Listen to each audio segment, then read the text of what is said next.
Good afternoon, Paul. How you doing? Hey, good afternoon, Mike. How are you doing today? I'm doing wonderful.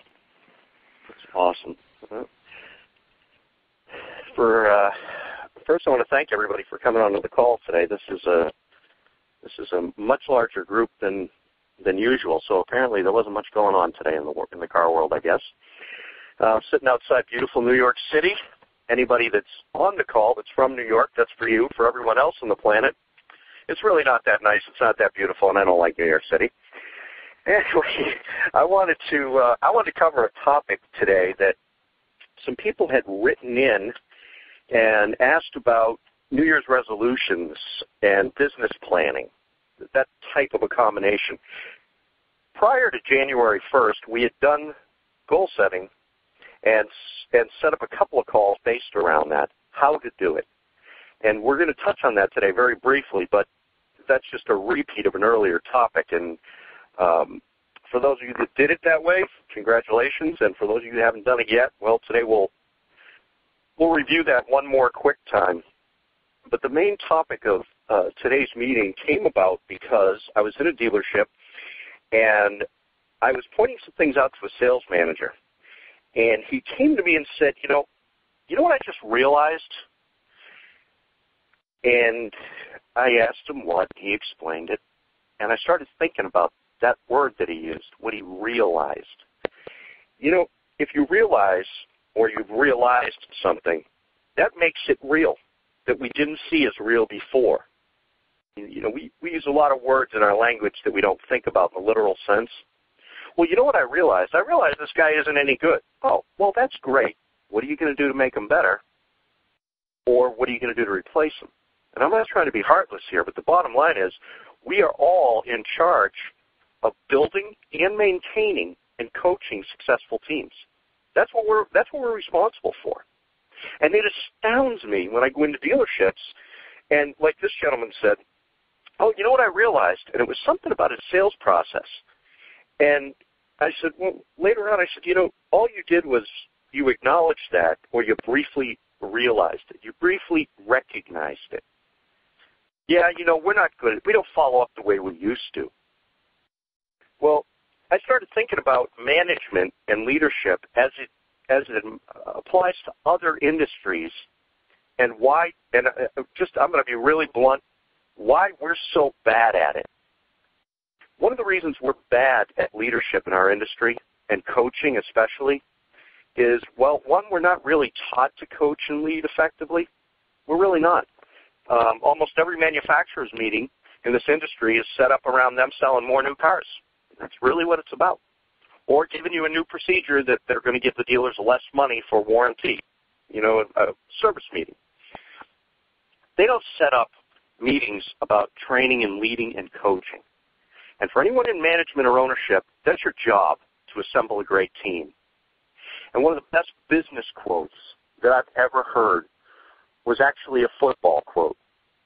Bum Phillips, the coach of the Houston Oilers, and I think the New Orleans Saints, probably 20 to 30 years ago, he said something once about who currently is regarded as the greatest coach, the winningest coach in history, Don Shula. Bum Phillips said after a game, he can take his'ns and beat urines, and he can take urines and beat his'ns. And son, that's coaching.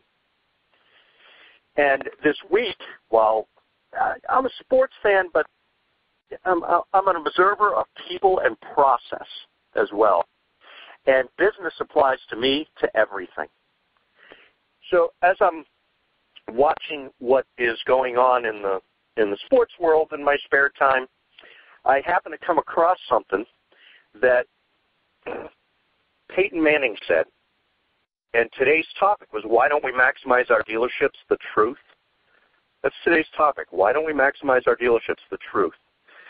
Well, Peyton Manning said this week, you can count on Bill Belichick's teams being prepared, disciplined, and competing for the entire game. Those things jump out every week. That speaks to his coaching and leadership. Now, what does football really have to do with car business or anything else? And those guys are supposed to be elite. What's the turnover rate in their business? If you're a 4-car guy, how long do you think you last in the NFL? Not long. Those are elite performers.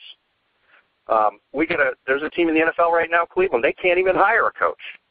They fired one with less than a year in, and they're having trouble finding another one. You know why? Because good quality coaches know that they really don't have a plan. How many dealers and dealerships really don't have a plan? We're going to advertise. We're going to throw open the doors. We got 6 salesmen because we want to do 60 cars, and NADA says you got to do 10 cars a guy, so I need 6 guys. That's not really the way that leadership and coaching is supposed to work. You know, you're supposed to have a plan. You're supposed to have a process, and you have people to execute. Well, you know, planning, process, and people has been big buzzwords in the industry and in management in particular for the better part of the last 10 to 15 years. But, you know, those are just words. Those are things like, I realize something. Again, it's to make it real in a way that wasn't real before. You recognize things, you see things, but you don't realize them. When you realize this fact, as an industry, we are not good coaches. And the reason we're not is because, first, we got to start with honesty. Who, what, and where we are, and who, what, and where I'm at. And most managers, if I ask them where they're at, well, I'm the new car manager. That's not where you're at. That's your job title. Where are you at as a leader and a manager? And you got to have consistency. It's amazing to me how many dealerships I walk into, and ask yourself this question. I don't care as it relates to anything in your life. Yeah, you know, I used to do that, and that worked good. I got away from that. So you got away from it for something that works less well, and you've stuck with that. Or, better yet, in most cases, we got away from what worked well to just simply not do that anymore. It wasn't even in the quest of finding something better. Because if that was our quest and we failed at that quest, we'd go back to what we were doing. So, we tried this to be great, but we couldn't, so we went back to being really good. No, we were really good, and we veered off that path, and now we're not even average. So what do we invest our time in? Do we invest our time in being prepared, disciplined, and are we completely ready to maximize every day? No. We are very busy in this industry being busy. It's a gift. I don't know how we do it, and I've done it myself. I go into dealerships, and I watch people run around sort of being busy, and it really astounds me that they spend very little time doing their job. When I ask them what their job really is, when I break it down, they'll tell me, I'm supposed to develop and lead this team. How much time do you invest in that? Well, you know, I'm really busy doing dealer trades. I'm really busy doing the advertising. I'm really busy moving the lot around. I'm really busy plowing the lot. You know, I got a sneaking suspicion that if I went to Don Shula, the greatest coach in NFL history, Bill Belichick, potentially the greatest coach in NFL history, to surpass him, if I went to them and said, you know, are you guys busy, you know, meeting with the owner, talking about how many tickets were sold, what the TV revenue is? Are you busy doing personal appearances, signing autographs? They're not busy doing any of that. They're busy doing their job. I had the privilege at one point of running a company in St. Louis, and I was right down the street, on the same street, a quarter mile away from the St. Louis Rams practice facility. And it was back when they were really good, and Dick Vermeil was their coach. And I went by that place 10, 10:30, 11, 11:30, midnight. I never once saw all the lights off. These people are preparing 40, 50, 60 hours for one 3-hour game. So they have discipline and they have consistency. I jokingly say, but it's true in the car business, and I've sold cars and done it, we prepare for about 14 seconds for the next customer. We don't analyze the game film from the previous game because we're busy. And so we sit around and we talk and we BS and we have coffee and cigarettes and, you know, we get online and cruise the internet. We do important things, but we don't do a post-mortem on the last game. We don't go through what we did right, what we did wrong, and what we have to change next time. You try having your salespeople write down what I did right, what I did wrong, and what I have to change next time. You'd be amazed at how they will improve. 9 times in 10, they know most of those answers. They just don't do them. And the reason they don't do them is because they're not coached and managed and led to do them. We're very good at the 34th of the month figuring out what the heck went wrong. We're not so good on the 12th figuring out how far exactly we are off and what we need to change to get there. I go into dealerships and they say, well, you know, so-and-so's a good guy, but I really need to get some much better salespeople in here. I've probably been in 15 to 1,800 dealerships in my life. I've only heard that 15 to 1,800 times. Everybody needs to get better people. Very rarely, if ever, have I heard a manager say, I need to get better at developing these people because I'm not doing that. Because they're busy being busy. Well, I got to work the deals. I got to order the cars. I got to do the dealer trades. I got to pick up after these guys. Not if they're professional and not if they're professionally led and managed. If I tell you we log every customer and you're a salesperson and I'm interviewing you for a job, I tell you that we're going to log every customer. It's the way we do business. Does that make sense? We get, as managers and leaders, sometimes we misunderstand our role and we dictate. People don't take well to being dictated to or at, especially when we are not consistent. So when I say we log every customer, does that make sense? And the applicant says, oh, yeah, I'm the best at log. I'm the king of logging. You kidding me? And, you know, we follow up every unsold customer. I mean, does that make sense? What are they going to tell you? I'm the best at follow-up there ever was. And I call them at 3 o'clock in the morning. I'm the best. I'm relentless. Great.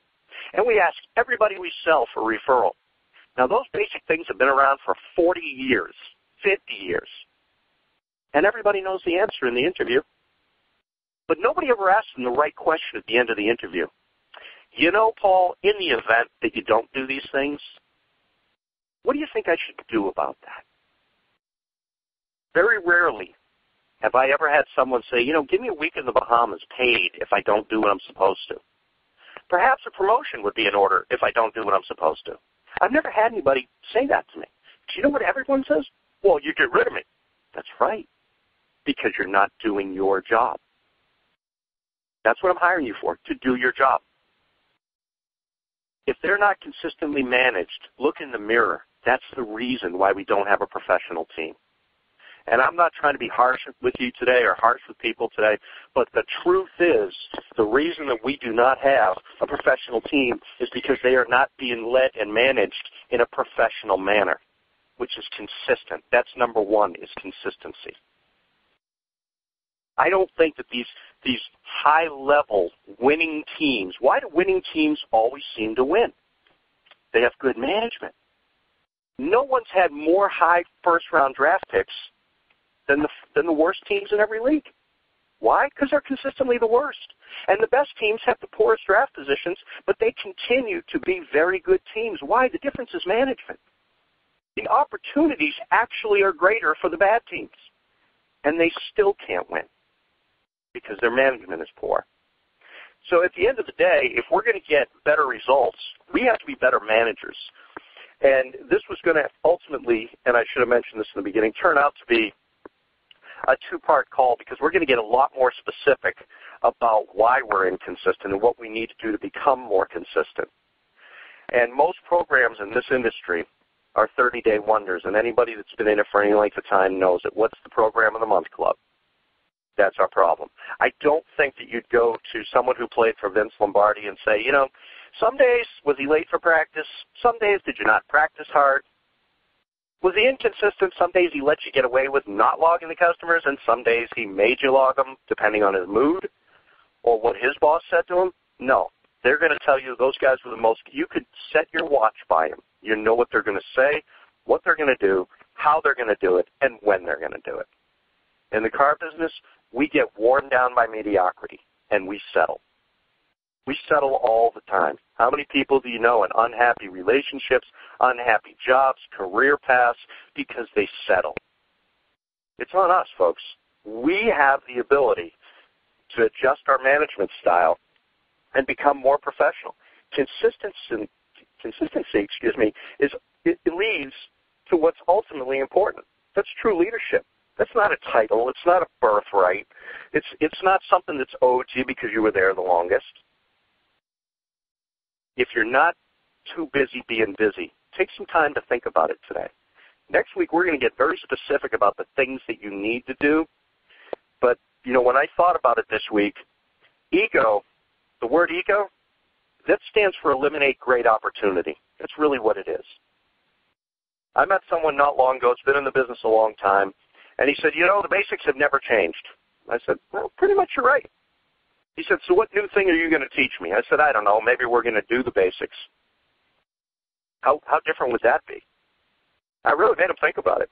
I said, do you do this every time? Do you do this every time? No. Then what are you doing? It was said that Vince Lombardi could talk about power sweep right, one play, at a chalkboard. Now, for those of you too young, those are things that they wrote on before grease boards and computers. And he could do a coaching clinic for 6 to 8 hours on one play. And the theory was this. You can tell the other team that play is coming. You can tell them. If everyone does their job properly, you will have success virtually every time. The real simple truth. We're busy being busy. We're busy settling for mediocrity, and we're busy allowing our people to fail. So you think about the team you have, and remember something. Everybody wants that first-round draft choice. Everybody thinks, I just need better players. Maybe the players need better coaches. Maybe the players need coaches with a real sincere plan. Because if you don't do your job on the best organizations, you get cut. You get cut from the team. It should be no different in business. If someone doesn't if they understand their job, they've been trained to do their job, and they simply choose not to do their job, they should be cut from the team. If you want to have an elite organization, be consistent. That is, we're a little overtime today, and I appreciate you all for staying on here. My cell phone number is area code 814-449-1899. And if anyone has any questions throughout the day, I can't promise I can grab every call, but I will take them all and I'll return them all that I possibly can. And Mike will send you out my email address, and I always answer those within 24 hours. So if someone wants some information or wants to discuss what's been said today, feel free to contact me. And next week we'll get into some specifics about how we're going to achieve this. But today's purpose of this call is to find out and be honest where we're at, how we got there, and what we have to do to change it. So I hope you all have a great day and a great week until I talk to you next time. And Michael, thank you very much for hosting the call, my friend. Thank you very much. Talk to you next week, Paul.